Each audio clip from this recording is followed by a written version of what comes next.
Se você quiser ajudar na obra de Deus, deixe o seu joinha. Compartilhe esse vídeo.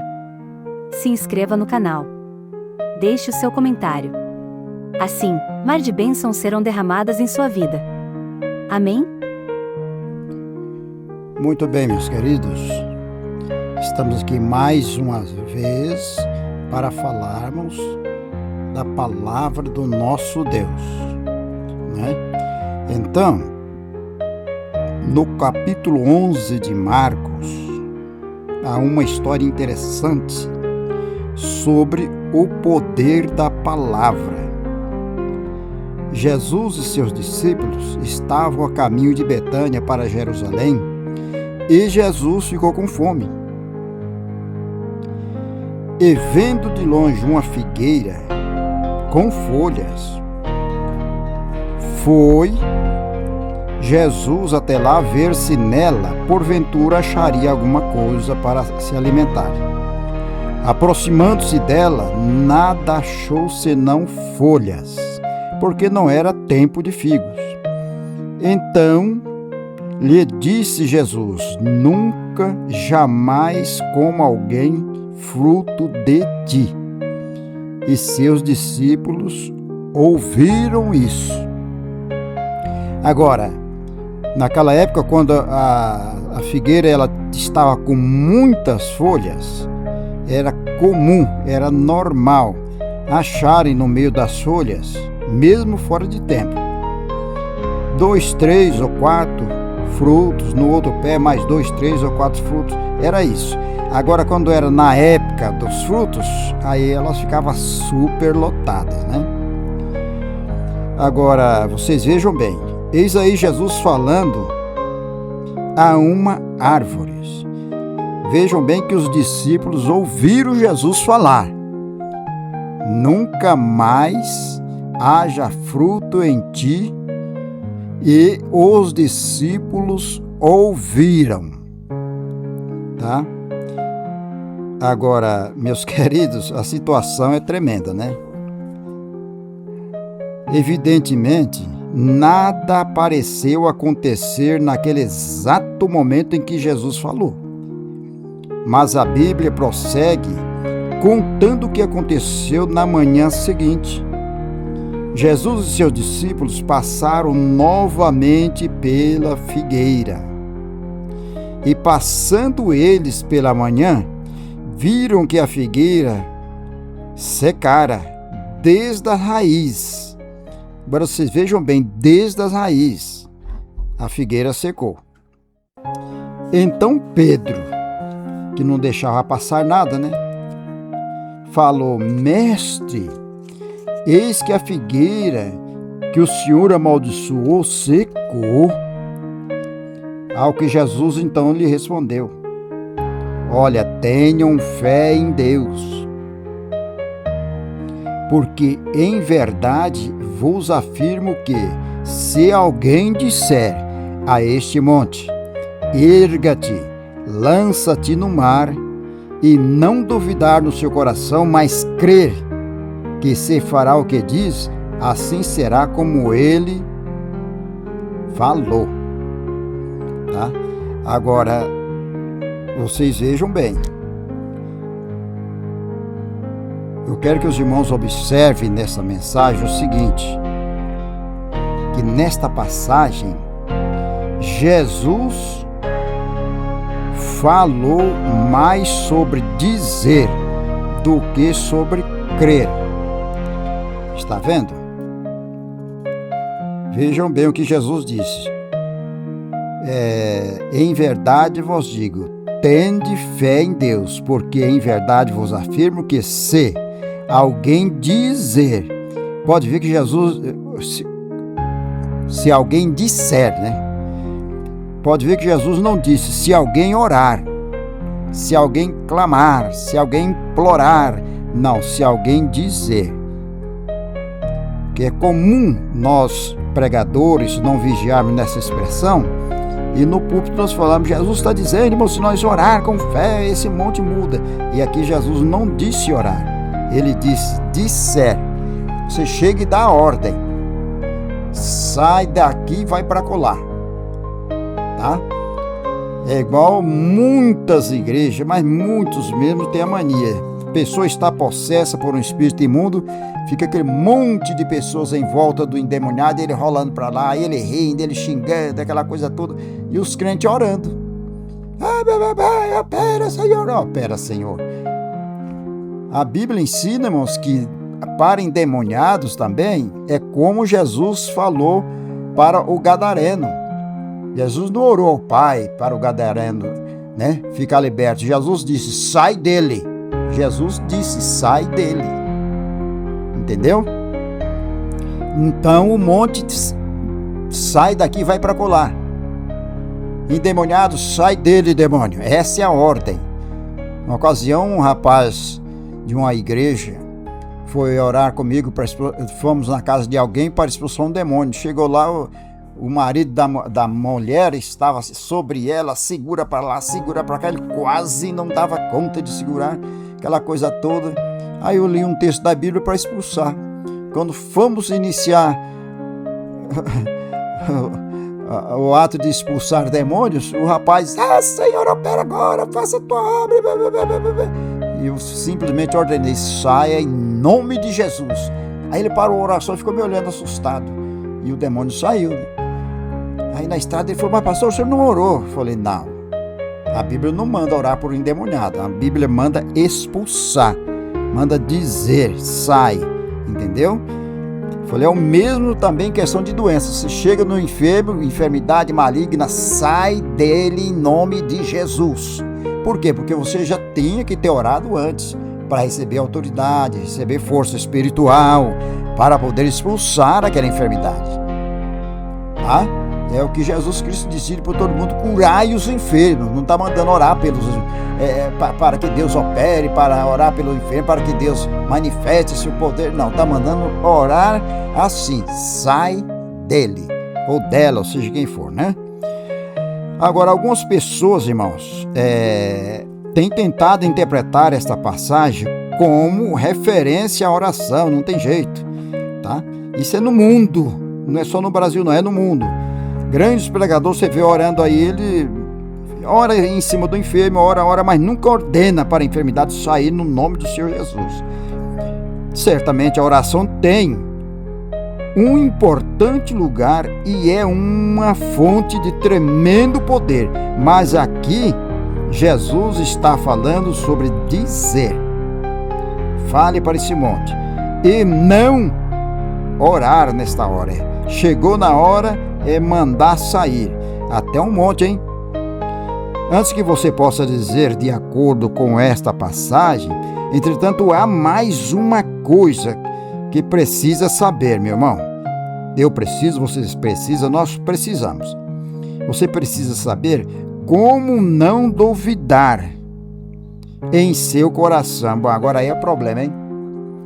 Como não duvidar no coração? Aí é difícil. Como não duvidar na hora da sua oração, na hora que você está esperando? É um assunto melindroso e que todos querem uma resposta. Como se tem fé sem duvidar, né? A dúvida é ao contrário da fé. Como você tem fé, você decide aceitar a palavra de Deus ao pé da letra, tá? Nesse momento que você decide, digamos, é ensinado a você que Deus salva, Jesus veio e morreu na cruz do Calvário para nos dar salvação. E quando se fala em salvação, não está falando só de salvação do Espírito nosso, ficar com vestes branquinhas, aquela coisa linda toda, não é só isso não. Salvação do sistema financeiro que está quebrado, saudação do sistema da doença, né, que a saúde está quebrada, saudação da paz no lar, que não há mais paz de jeito nenhum, salvação do filho que está tomado por drogas ou por demônios que não tem jeito. A salvação ela é completa, irmão. Ela é completa, viu? Apesar que por muitos anos, por vários séculos, pregaram só que salvação era só morar no céu, era só aceitar Jesus, ficar batizado, ficar de roupa branquinha espiritualmente falando e morar no céu, né? E não é só isso não.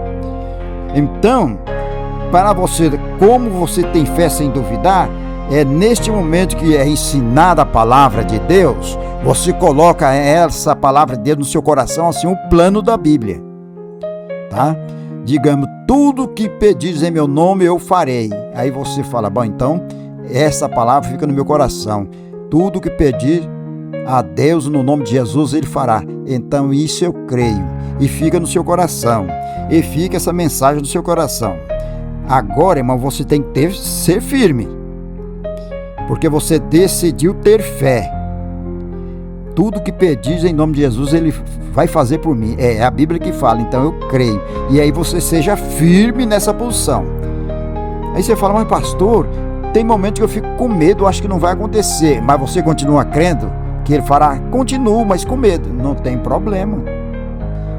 Os filhos de Noé, a nora de Noé, que estava dentro da arca também, a arca fechada, eles ficavam com medo de ver aquele impacto das ondas na arca, aquele barulhão daquela chuva violentíssima em cima da arca. Eles ficavam com medo lá dentro, mas continuaram firmes lá dentro, porque se eles duvidam e saem, era a morte certa. Tá entendendo? Então, tudo que pedis na oração crendo eu farei. Tudo que pedis ao Pai em meu nome eu farei. Qualquer um desses versículos. Aí você guarda ele no coração e continua ali. Vai à igreja com aquela fé e com aquele versículo no seu coração, com o seu pensamento firme nisso. É o que vai acontecer? Na hora da oração da fé, muitas vezes você dá uma vacilada, ou fica com medo, ou fica tremendo, ou vem a dúvida, você fala, não, tudo que pedis ao Pai em meu nome eu farei. Eu vou continuar crendo assim. Você está entendendo que é uma guerra? É uma luta, é uma peleja, é uma luta de boxe violenta. E você continua crendo assim, mesmo que você tenha medo, está com medo no seu coração, mas continua, vai até o fim, está entendendo? Então isso é ter fé, sem duvidar. Muitas vezes treme, muitas vezes vacila, muitas vezes fica sacudido na fé, mas você continua com aquele texto da Bíblia no seu coração. Eu vou crer na Bíblia e acabou. E sabe o que isso aí vai virar para você? Vitória. A palavra de Deus que diz que vem a vitória. A vitória. Peça, porém, irmãos, olha, com fé. Em nada duvidando. Não, é mesmo, isso aí não vai dar certo, não. Ah, não vai dar certo. Bom, isso duvidou, desistiu. Mas mesmo que essa dúvida invade seu coração, você não fala nada e continua falando em voz alta, como Jesus falou para a figueira. Nunca ninguém mais coma fruto de ti. Olha. Aí mesmo que chegue essa dúvida no seu coração, que você não vai ser curado, você não vai ser abençoado, mas você não fala, mas continua falando o quê? Tudo que pedis ao Pai em meu nome eu farei. Isso aí você fala em voz alta. Porque o diabo, irmão, ele foge. Por isso que Tiago diz, resisti ao demônio e ele fugirá de vós. Resistir ao diabo, ele fugirá de vós. Porque em algumas ocasiões você vai expulsar um demônio, você sente até medo de tanta violência, de tanta agressão, de tanto ranger de dente, de tanta palavra odiosas, mas aí você simplesmente fala, espírito satânico, você sai agora desta vida no nome de Jesus. Talvez você está até tremendo de medo, mas você falou em voz alta. O que vai acontecer? Essa figueira do diabo vai secar. E essa força do diabo vai desaparecer. Entendeu? Esse teatro do diabo vai sumir. Porque você falou em voz alta crendo. Tá entendendo? Como Jesus falou em voz alta para a figueira, não haja mais fruto em ti. Tá? Muitas vezes você fala, eu creio, mas se eu tenho fé, não sei o quê. Mas você nunca fala, você nunca ora, você nunca expulsa demônios. Tá entendeu? A Bíblia é quem diz, tá? Vamos ver isso aqui para nós encerrar. A Bíblia diz bem assim, porque Deus, Ele chama para existir as coisas que não existem. Você entendeu isso aí? Deus manda existir as coisas que não existem. Ou Deus manda fazer aparecer as coisas que estão escondidas. Tá? Isso está em Romanos 4,17. Tá entendendo? Romanos 4:17. Deus chama à existência as coisas que não existem. Deus não mente, irmãos. Apenas faz as coisas de maneira diferente da nossa. Nosso método é o quê? É ver primeiro para depois crer. Mas isso aí aconteceu com Tomé, né? Se eu não ver a mão deles furada, eu não creio. Eu tenho que ver primeiro. Aí Jesus apareceu e mostrou para ele, aí ele creu. Mas o método de Deus é crer primeiro, para depois ver, tá? Isso aconteceu com Abraão. Olha só, com o nosso querido irmão Abraão, isso aconteceu. Deus prometeu para ele, olha, sua descendência vai ganhar toda a terra. Entendeu? Aí o que aconteceu? Entrou a velhice e não apareceu guri nenhum menino. Aí o anjo voltou na casa de Abraão e falou: Abraão, olha, a sua descendência, os seus filhos vão ser como a estrela dos céus, viu? Aí Abraão riu, irmãos, tá? Mas tudo bem, senhor, o senhor mandou o anjo para falar, eu creio. Mas eu achei engraçado, um velho, quando eu tiver 100 anos que vai nascer o primeiro filho, mas eu creio, Senhor. E quando ele fechou 100 anos de idade, entendeu? Tá vendo? Abraão creu primeiro, para depois ver o menino. E falava em voz alta ainda: eu vou ser pai. Os colonos da fazenda dele, da cidade dele, ria. Falava: esse velho tá caducando. Com 100 anos vai ser pai? O que é isso? Entendeu? Mas ele creu, continuou crendo, aí nasceu o menino Isaac. Que até o nome do menino Isaac quer dizer sorriso. Porque na hora que Deus disse para Abraão, e já ele chegando aos 100 anos, ele riu. Deus falou para Sara, ela também riu. Então, por causa desse motivo de um rir, outro rir, aí Deus falou: então vocês colocam o nome do menino de sorriso. Aí nasceu o menino Isaac, porque Abraão creu primeiro. E Tiago diz que Deus imputou isso como justiça. Sabe o que é justiça? Abraão, sem aceitar Jesus como Salvador, recebeu o perdão de todos os seus pecados. Porque não tinha mais lógica de Abraão crer em Deus, e ele continuou crendo. Aí a palavra de Deus aqui diz que Deus fez com que Abraão recebesse o perdão do seu pecado por tanta fé que ele tinha em Deus, e que ele creu em Deus e ele não duvidou de Deus. Amém? Então, queridos irmãos, nas suas dificuldades, nas suas batalhas ardentes, se você está buscando a vitória, você diga em voz alta. Fala em voz alta: não, eu creio que Deus vai abençoar e eu vou conseguir um bom trabalho para alimentar minha família. Eu vou alimentar minha família porque Deus vai preparar um bom emprego para mim. Fala igual Jesus falou para a figueira, tá? Fala igual Abraão falava para o povo: não, eu vou ser pai, sim, Senhor. Aleluia, né? Amém? Então vamos neste momento colocar todos os nossos problemas na mão de Deus e vamos orar em nome de Jesus agora. Fechamos nossos olhos. Eterno e soberano Deus, Pai de nosso Senhor e Salvador Jesus Cristo, esse papai, esta mamãe, esta moça, esse rapaz, essa criança está passando por essa dificuldade de saúde. O pai, talvez por falta de serviço, a firma está quase falindo, meu Deus. Mas a tua palavra diz: se você disser a este monte para ele mudar de lugar, ele mudará.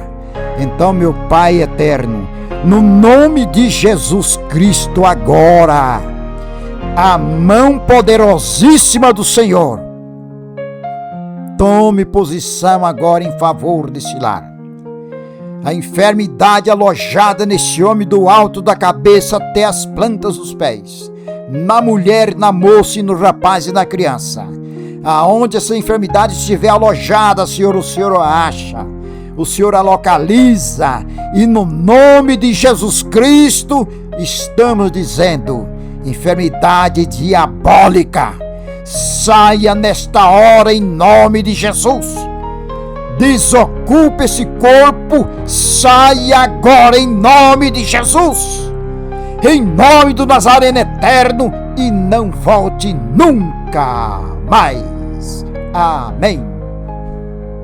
Se você quiser ajudar na obra de Deus, deixe o seu joinha. Compartilhe esse vídeo. Se inscreva no canal. Deixe o seu comentário. Assim, mar de bênçãos serão derramadas em sua vida. Amém?